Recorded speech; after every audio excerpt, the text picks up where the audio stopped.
Salam kerahiman. Hari ini 14 Juni. Kita akan baca dari 7:27 dan 7:29.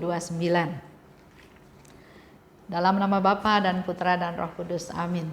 Kemuliaan kepada Allah di surga dan damai di bumi bagi orang yang berkenan kepadanya. Kami memuji Dikau, kami meluhurkan Dikau, kami menyembah Dikau, kami memuliakan Dikau, kami bersyukur kepadamu karena kemuliaan-Mu yang besar. Ya Tuhan Allah, Raja Surgawi, Allah Bapa yang Maha Kuasa. Ya Tuhan Yesus Kristus, Putra yang Tunggal. Ya Tuhan Allah, Anak Domba Allah, Putra Bapa. Engkau yang menghapus dosa dunia, kasihanilah kami. Engkau yang menghapus dosa dunia, kabulkanlah doa kami. Engkau yang duduk di sisi Bapa, kasihanilah kami. Karena hanya Engkaulah kudus, hanya Engkaulah Tuhan, hanya Engkaulah Maha Tinggi, ya Yesus Kristus, bersama dengan Roh Kudus, dalam kemuliaan Allah Bapa. Amin. Dalam nama Bapa dan Putra dan Roh Kudus. Amin. 7:27. Oh kebenaran kekal, berilah aku seberkas sinar terang-Mu, supaya aku dapat mengenal Engkau, ya Tuhan, dan pantas memuliakan kerahiman-Mu yang tak terbatas. Dan pada saat yang sama, buatlah aku mengenal diriku sendiri yang melulu jurang kepapaan. 7:29.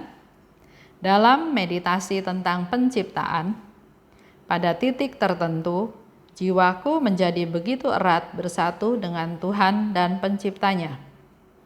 Dalam kesatuan ini, aku mengenal tujuan dan misi hidupku. Tujuanku adalah bersatu erat dengan Allah lewat kasih. Dan misiku adalah memuji serta memuliakan kerahiman ilahi. Tuhan telah mengizinkan aku mengetahui dan mengalami hal ini secara jelas dan bahkan secara fisik. Aku tenggelam dalam kekaguman ketika aku mengetahui dan mengalami kasih Allah yang tak terselami ini. Dengan kasih itu, Allah mengasihi aku. Siapakah Allah dan siapakah aku? Aku tidak dapat merenungkan masalah ini lebih lanjut. Hanya kasih yang dapat memahami perjumpaan antara dua roh ini, yakni Allah, roh, dan jiwa yang tercipta. Semakin aku mengenal Allah, semakin dalam aku tenggelam di dalam Dia dengan segenap kekuatanku. Kejadian ini terjadi adalah setelah 2 Oktober 1936. Koronka Yesus ajarkan kepada Suster Faustina pada tahun 1935. Jadi Yesus mengajarkan devosi kerahiman ilahi kepada Suster Faustina pun bertahap. Tahun 1931 Yesus bercerita tentang gambar. Kemudian bicara tentang Tuhan mau ada pesta kerahiman ilahi. Tahun 1935 Yesus baru bercerita tentang doa koronka. Belum bicara tentang jam kerahiman. Walaupun Suster Faustina sudah didiktekan doa koronka oleh Yesus, tapi lihat, dalam diary ini Suster Faustina katakan, berilah aku seberkas sinar terang-Mu, supaya aku dapat mengenal Engkau. Menunjukkan kerendahan hatinya Suster Faustina. Sudah begitu banyak pengalaman yang dialami oleh Suster Faustina, tapi dia rendah hati. Dia minta lagi sama Tuhan, Tuhan, berilah aku seberkas sinar-Mu, supaya aku dapat mengenal Engkau. Ya, itu kerendahan hati kepapaan. Jangan menganggap sudah sering ketemu Tuhan, sudah serba tahu semuanya, jadi sombong. Rendah hati itu tetap harus dipertahankan. Supaya aku dapat mengenal Engkau dan pantas memuliakan kerahiman-Mu. Dia sungguh-sungguh menyadari ketidakberdayaannya dan dia ingin melakukan segala sesuatunya dengan murni, dengan ketulusan. Sehingga dia bilang, beri aku seberkas sinar supaya bisa kenal engkau dan pantas memuliakan kerahimanmu. Pada saat yang sama dikatakan, buatlah aku mengenal diriku sendiri yang melulu jurang kepapaan. Dia tetap rendah hati, dia bukan siapa-siapa, dia ini papa, dia ini tidak punya apa-apa. Jadi selain dia minta terang dari Tuhan untuk bisa kenal Tuhan dan bisa memuliakan Tuhan, tapi minta rahmat juga supaya betul-betul kenal diriku ini siapa, saya ini siapa. Mungkin kita juga sampai hari ini nggak benar-benar murni tahu, kenal diri kita sendiri. Minta rahmat Tuhan supaya kita juga diberi pencerahan supaya tahu diriku sendiri ini siapa. Ya. Dalam meditasi tentang penciptaan, Faustina mengajarkan kita juga bahwa kita perlu melakukan meditasi. Sekarang tahun ini kita lebih banyak merenung tentang lingkungan hidup, tentang keadaan bumi. Ayo, kita juga boleh melakukan meditasi seperti itu. Bisa terjadinya banyak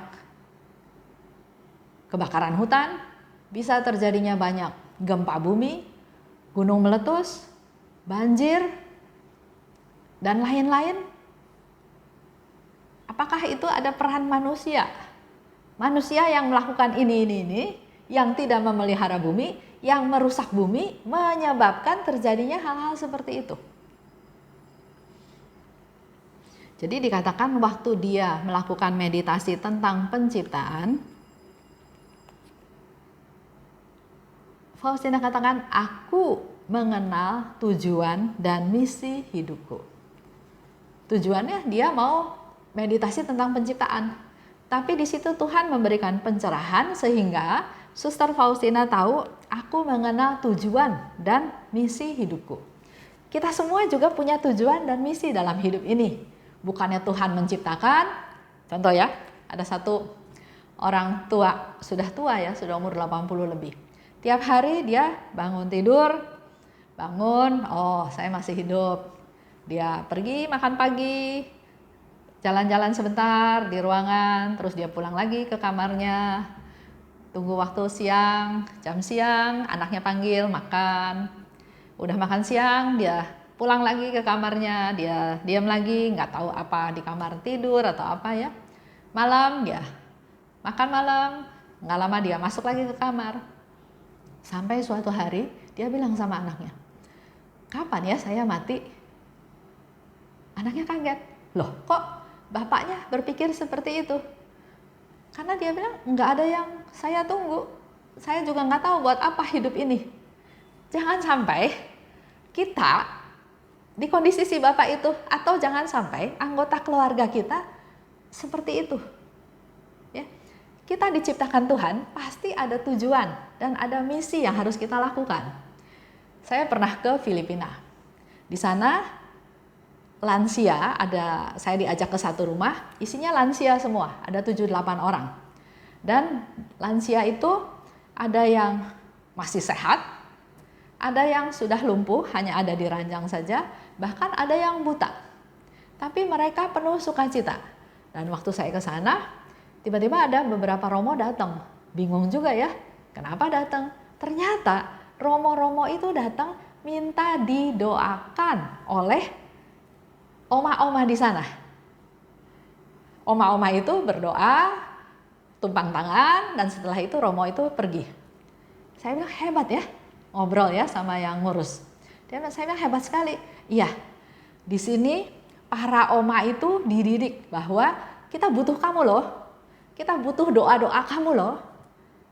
Jadi si oma ini punya semangat bahwa oh iya, walaupun saya sudah buta, walaupun saya sudah lumpuh, saya nggak bisa bergerak, tapi Tuhan masih pakai saya untuk berdoa buat para romo supaya mereka lurus jalannya, supaya mereka setia pada kaul-kaulnya. Ya, Jadi harus ada yang mengatur supaya oma-oma ini jangan cuma tunggu kapan saya mati seperti si bapak tadi, tapi kita kasih dia semangat bahwa hidup ini ada tujuannya, ada yang harus dilakukan. Nah, begitu pula dengan kita semua, ya. Suster Faustina meditasi tentang penciptaan, tapi di situ dia mengenal tujuan dan misi hidupku. Suster Faustina akhirnya tahu tujuannya. Tujuan hidupku adalah bersatu erat dengan Allah. Bersatu erat dengan Allah. Bukan nempel sama Allah kemana-mana, tapi bersatu dengan erat dengan Allah dengan mengasihi. Dengan kasih. Lewat kasih. Artinya kalau saya melakukan segala sesuatu dengan kasih, dengan dasar kasih, saya sudah bersatu erat dengan Allah. Karena Allah adalah kasih. Kalau kita mengandalkan diri kita, yang ada ya egois, mau menang sendiri. Tapi kalau kita bisa melakukan segala sesuatu dasarnya kasih, di mana Allah itu adalah kasih, maka secara otomatis saya sudah bersatu dengan Allah. Itu tujuan, ya. Dan menurut saya harusnya tujuan hidup kita juga seperti itu. Bersatu erat dengan Allah dengan sarana lewat kasih tersebut. Kita bisa mengasihi orang, bisa baik sama orang, bisa murah hati sama orang, tapi pertanyaannya adalah dasarnya kasih bukan? Kalau dasarnya bukan kasih, kita nggak bersatu dengan Allah. Karena Allah adalah kasih. Jadi apa yang kita lakukan dengan kasih, lewat kasih, maka nggak usah konfirmasi sama teman-teman yang lain. Imani saja, yakin saja bahwa saya sudah bersatu dengan Allah karena Allah adalah kasih. Dan saya melakukan kasih, melakukan semuanya dengan kasih. Itu yang pertama, ya, tujuan hidup. Misinya apa? Misinya adalah memuji serta memuliakan kerahiman ilahi. Memuji, memuliakan kerahiman ilahi. Artinya seperti yang kemarin sudah dibahas, memuliakan kerahiman Tuhan dengan cara apa? Dengan kerahimannya itu. Dengan mengandalkan kerahimannya itu. Artinya kita harus bisa melakukan apa yang kita dapat, kerahiman Tuhan, kita juga menjadi orang-orang yang penuh belas kasih, yang mengasihi sesama, yang mengasihi yang berdosa, yang mengasihi mereka-mereka yang membutuhkan. Semuanya dilakukan dengan dasar kasih. Ya, itu tujuan dan misinya. Contoh, orang tua fokusnya adalah pasti ke anaknya. Bahkan dia mau berkorban, ada orang tua yang oke lah saya nggak usah makan, yang penting anak saya makan. Biarin baju saya compang-camping, asal uangnya saya bisa kasih anak supaya anak saya sekolah dan menjadi orang. Ya, itu pengorbanan orang tua. Kita tahu orang tua itu mengasihi anaknya sehabis-habisnya. Tapi ada satu cerita, setelah anak itu cukup dewasa, anak itu sama dia dikirimlah ke luar negeri. Tujuannya supaya anak itu bisa punya pendidikan yang lebih bagus, lebih tinggi, supaya menjadi orang. Anak itu pergi, nggak lama anak itu ngeluh sama mamahnya, dia bilang dia mau pulang. Mamahnya pikir, aduh ini anak kayaknya manja, masa pisah sebentar aja sudah mau pulang. Jadi mamanya tetap support dia, enggak, kamu jangan pulang, kamu bertahan. Nanti tahun depan baru boleh pulang. Bukan karena mamahnya nggak punya uang, tapi karena dia mau mensupport anaknya supaya anaknya bisa bertahan, bisa sekolah, bisa jadi. Baik kan tujuannya ya. Tapi di sini ada sesuatu permasalahan di mana orang tuanya nggak tahu kondisi anaknya. Karena anaknya nurut sama mamahnya, jadi anaknya nggak pulang untuk nggak mengecewakan mamahnya. Tapi dia sendiri di sana nggak bisa tahan dengan kehidupan di sana. Saudara tahu apa yang terjadi? anaknya bunuh diri. Setelah dicari tahu penyebabnya, ternyata di sana anaknya itu disodomi. Dan anaknya nggak tahan, tapi dia nggak berani cerita sama mamahnya. Sedangkan mamahnya ngelihat dari versi mamahnya, bahwa saya harus support, saya harus dukung anak ini supaya kuat, supaya bisa mandiri. Lihat ya, tujuannya baik. Tapi ada relasi yang nggak nyambung sehingga mamahnya berpikir dari sisi mamahnya aja, si anak nggak berani mengungkapkan isi hatinya. Yang terjadi adalah malah mencelakakan anak tersebut. Ini saya mau cerita supaya kita sebagai orang tua jangan memaksakan kehendak menurut saya itu baik. Kita orang tua kan suka begitu ya. Kamu mah belum punya pengalaman, saya nih udah pengalaman asam garam. Jadi pokoknya yang saya lakukan, yang saya usul pasti baik buat kamu. Apa yang saya lakukan demi kebaikan kamu. Itu semua versinya si orang tua. Merasa benar, merasa serba tahu, merasa sudah memberi yang paling baik. Tapi dia nggak pernah mau buka mata. Yang dibutuhkan oleh anak itu apa? Kelihatannya dia melakukan atas dasar kasih sehabis-habisnya. Semua harta juga dihabisin untuk mendukung anaknya sekolah di luar negeri. Tapi pertanyaan besar, apakah betul dilakukan atas dasar kasih?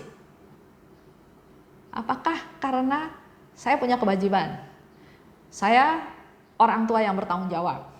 Saya nggak mau kalah dari keluarga lain. Saya, kalau Bapak Ibu perhatikan, yang tadi saya katakan adalah saya nggak mau punya anak kalah dari orang lain.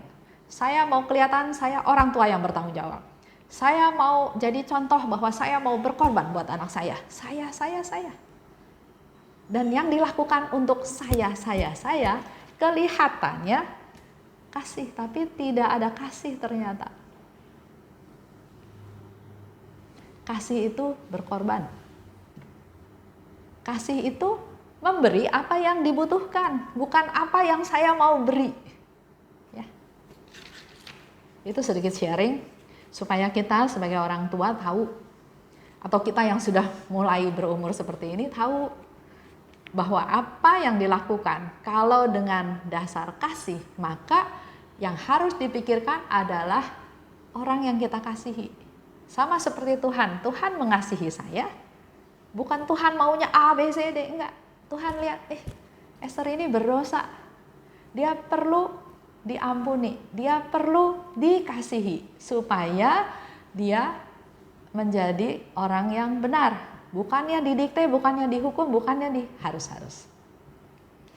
Jadi dikatakan sekali lagi, lewat kasih. Saya tutup ceritanya dengan diary Suster Faustina nomor 155.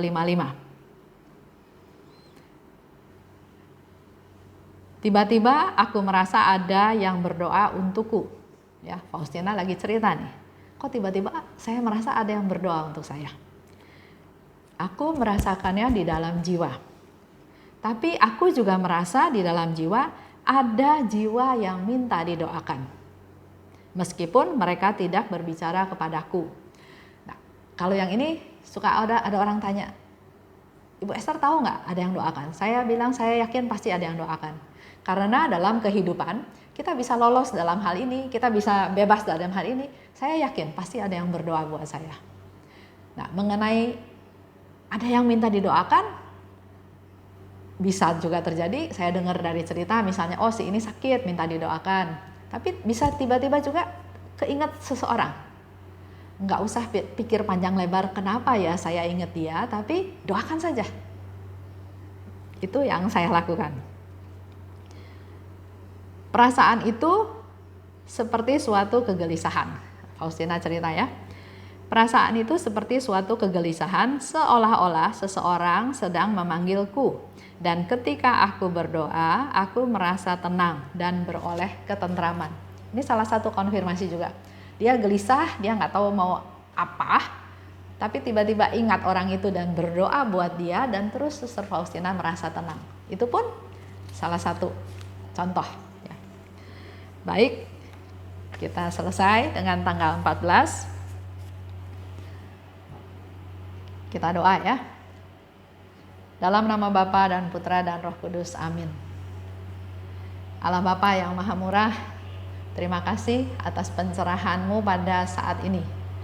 Engkau memberikan pengetahuan kepada Suster Faustina tentang tujuan hidup dan misinya, tugasnya.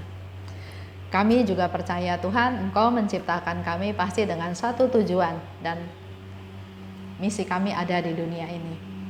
Berkatilah kami Tuhan, bukalah hati kami Tuhan, supaya kami mengetahui tujuan hidup kami, tujuan hidup saya dan juga Bapak Ibu semua para devosan kerahiman ilahi. Dan juga tunjukkanlah agar kami juga tahu misi-misi daripada hidup kami.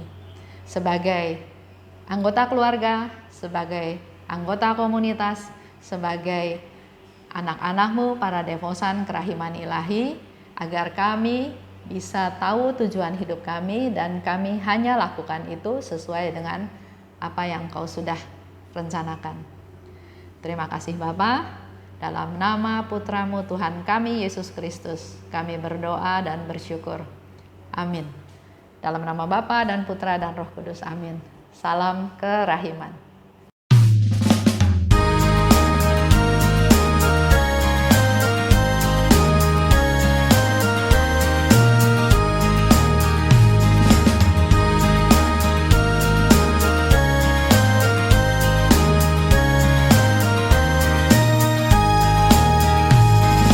Berbahagialah jiwa yang menyerukan kerahiman Tuhan. Jiwa itu akan dibela oleh Tuhan sebagai kemuliaan-Nya.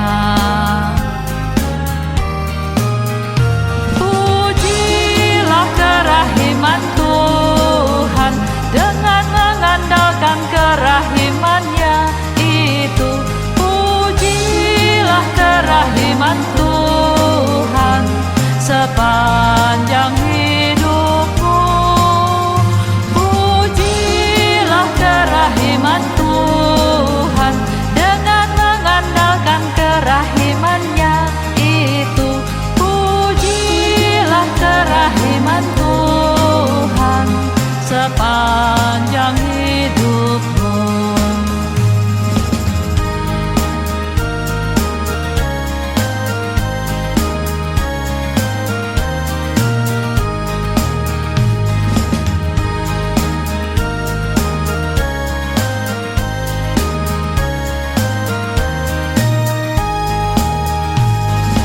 Berbahagialah jiwa yang menyerukan kerahiman Tuhan. Jiwa itu akan dibela oleh Tuhan sebagai kemuliaan-Nya. Pujilah kerahiman Tuhan dengan mengandalkan kerahiman-Nya itu. Pujilah kerahiman Tuhan sepanjang hidupmu. Pujilah kerahiman Tuhan dengan mengandalkan kerahiman-Nya itu. Pujilah kerahiman Tuhan sepanjang hidupmu. Pujilah kerahiman Tuhan dengan mengandalkan kerahiman-Nya